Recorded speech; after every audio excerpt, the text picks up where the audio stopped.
Hello, 56ാമത്തെ GST council മീറ്റിംഗിൽ കുറേ ഗുഡ്സിനും സർവീസസിനും rate change പറഞ്ഞിട്ടുണ്ട്. ഈ റേറ്റ് ചേഞ്ചുകളൊക്കെ 22 സെപ്റ്റംബർ 2025 മുതലാണ് പ്രാബല്യത്തിൽ വരുന്നത്. ഇതിൽ കുറച്ച് ഐറ്റംസിന് 22 സെപ്റ്റംബർ 2025 മുതൽ റേറ്റ് ചേഞ്ച് വരുന്നില്ല. അത് ഏതൊക്കെയാണെന്ന് വെച്ചാൽ സിഗരറ്റ്, ടുബാക്കോ പ്രോഡക്ട്സ് ഇവയൊക്കെയാണ്. ഇതിന് ഇപ്പോൾ 40% GST റേറ്റാണ് പറഞ്ഞിട്ടുള്ളത്.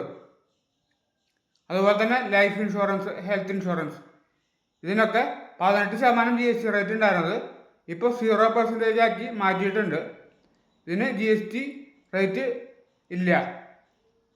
അതുകൊണ്ട് തന്നെ ലൈഫ് ഇൻഷുറൻസ്, ഹെൽത്ത് ഇൻഷുറൻസ് ഇവർക്കൊക്കെ GST റേറ്റ് ഇല്ലാതെ കുറഞ്ഞ എമൗണ്ട് കളക്ട് ചെയ്യാൻ പറ്റുന്നതാണ്.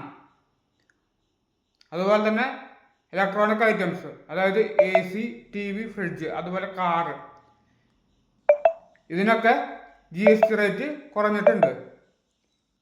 ഇനി മുതൽ കാറ് വാങ്ങിക്കാനോ അല്ലെങ്കിൽ ACയോ TVയോ വാങ്ങിക്കാനോ പ്ലാൻ ചെയ്യുന്ന ആൾക്കാർക്ക് ധൈര്യമായി വാങ്ങിക്കാവുന്നതാണ്.